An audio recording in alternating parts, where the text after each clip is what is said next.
And నీ look hair గెడ్డం ఇవన్నీ చూస్తుంటే అప్కమింగ్ మూవీ ఏదైనా సమ్ రగ్డ్ ఏమైనా పుష్ప 2? లేదు ఇట్ ఈస్ యాక్చువల్లీ ఇది దసరా మూవీ ఉంది కదా, దాంట్లో దీక్షిత్ శెట్టి గారు ఉన్నారు కదా, అతని మెయిన్ లీడ్ గా ఒక సినిమా వస్తుంది ఇప్పుడు KJQ అని చెప్పి. It is a slum based film లాంటిది. It's a complete gangster film. చిన్నప్పుడు క్యారెక్టర్ చేస్తున్నా యంగర్ వర్షన్. అవును, దాంట్లో ఒక రగడ్ లుక్ కావాలని చెప్పి ఇదంతా పెంచుతాం.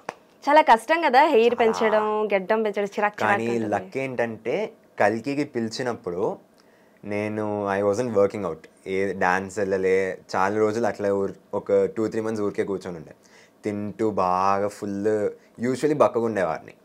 కల్కి వచ్చినప్పుడు కూడా అలానే ఉంది. అవును, కానీ కల్కి వచ్చినప్పుడు హెయిర్ ఎక్కువ ఉండే, plus I had a little bit of muscle at that point.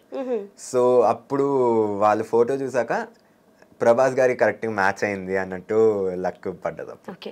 And Bhairava చిన్నప్పటి నుంచి జర్నీలో నువ్వు ఉంటావు కాబట్టి భైరవతో పాటు జర్నీ చేసిన క్యారెక్టర్ ఏదైనా ఉంటుందా చిన్నప్పటి నుంచి ఎండ్ ఆఫ్ ద మూవీ వరకు? కానీ మీరు సినిమా చూసే తెలుసుకోవాలి. ఏమడిగిన సినిమా చూడమంటాడు ఈ అబ్బాయి కల్కి గురించి. సరే ఓకే, ఇది మీరు బుజ్జి భైరవ సిరీస్ లో చూస్తేనే మీకు అర్థమవుతుంది. ఓకే, భైరవాకి యాక్చువల్లీ ఎవరు లేనన్నట్టు చూపిస్తారు. హీఈస్ కంప్లీట్ అలోన్ వుల్ఫ్ అంటారు కదా, అట్లాంటి character Bhairava. But he is cheerful, he is comic, he is happy. మీరు రిలీజ్ ట్రైలర్ లో కూడా చూస్తారు, he keeps taunting everyone. Okay, so ఒక మంచి చాక్లెట్ బాయ్ అన్నట్టు character, but he is alone wolf. రెండు unique combination. Okay, done. So and Nani గారి కూడా అంటే లైక్ ఫ్యాన్ అన్నావు కాబట్టి రీసెంట్ గా కూడా ఆయన అప్కమింగ్ కొన్ని ప్రాజెక్ట్స్ వస్తున్నాయి, లైక్ హిట్ అండ్ సరిపోతే శనివారం, హిట్ 3 వస్తున్నాయి. వాటికి ఏమైనా ట్రై చేస్తున్నావా? అంటే నాని గారి సినిమాలో ఏదో ఒకటి చేయాలనుకున్నా, పిలిస్తే చేస్తా. You are ready to go. పిలిస్తే హ్యాపీగా వెళ్ళి హ్యాపీలీ. ఓకే, ఇప్పటి వరకు నీ రెమ్యునరేషన్ ఎంతో నీకు తెలీదా? నో, తెలియక యాక్చువల్ తెలీదు. My parents have decided 18 years age వచ్చాక when I'm able to handle my own money, అప్పుడు బల్క్గా అన్ని నాకు అకౌంట్ రాసిచ్చేస్తారని చెప్పి. నీకు పర్సనల్ ఫోన్ ఉందా? ఇన్స్టాగ్రామ్ ఐడి నువ్వే హ్యాండిల్ చేసుకుంటావా? అమ్మ హ్యాండిల్ చేస్తా. పర్సనల్ ఇంకా రాలేదు, ఇన్స్టాగ్రామ్ ఇంకా చేతికి రాలా. ఓట్ హక్కు వచ్చాకే వస్తుంది, వాడుకుంటూ ఉంటాం. ఓట్ హక్కు వచ్చాకే వస్తుంది అంటావు. నేను రీల్స్ చూస్తుంటా, అమ్మ పోస్ట్లు వేస్తుంటా. ఓకే, సో సరదాగా చిన్న ర్యాపిడ్ ఫైర్. ఓకేనా? సో అన్ని మాట్లాడేసుకున్నా. ఏమైనా మిస్ అయ్యానా నేను? ఏదైనా సినిమాలు చెప్పలేదా నాకు? ఏమైనా సీక్రెట్స్ ఉన్నాయా? చెవులో చెప్పు, ఎవరికి వినిపించదు. ఏం లేవు, అంతే. ఏం లేవు.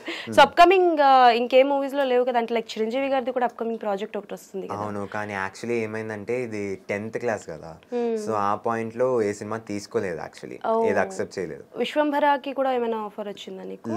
లేదు, అంటే పిలిచారు రమ్మని చెప్పి, కానీ అప్పుడు ఎగ్జామ్స్, టెస్ట్స్, ICSE 10th అంటే చాలా కష్టం. అప్పుడప్పుడు అనిపిస్తుంటది కదా, అసలు ఈ 10th క్లాస్ టైంలోనే వీళ్ళు సినిమాలు తీయాలా, తర్వాత తీయచ్చు కదా. కానీ అప్పుడు లక్కీలీ నాకు 10th క్లాస్లోనే మ్యాజిక్ వచ్చింది, మళ్ళీ కల్కి కూడా వచ్చింది, మళ్ళీ ఓజీ కూడా వచ్చింది. ఓకే, నాకు తెలిసి నీ సినిమాల లిస్ట్లోని కల్కి వాజ్ స్టాప్ అయిపోతుంది రిలీజ్ అయ్యాక. ఆఫ్టర్ దట్ ఓజీ, ఇంకా మ్యాజిక్. ఇగో ముందే చెప్తున్నా, ఓజీ టైంలో అండ్ మ్యాజిక్ టైంలో ఫస్ట్ ఇంటర్వ్యూ నాకే ఇవ్వాలి. పక్కా డీల్. మాట ఇస్తున్నావు. అప్పుడప్పుడు నాకు అనిపిస్తుంది పొట్టిగా ఎందుకు పుట్టానా అని.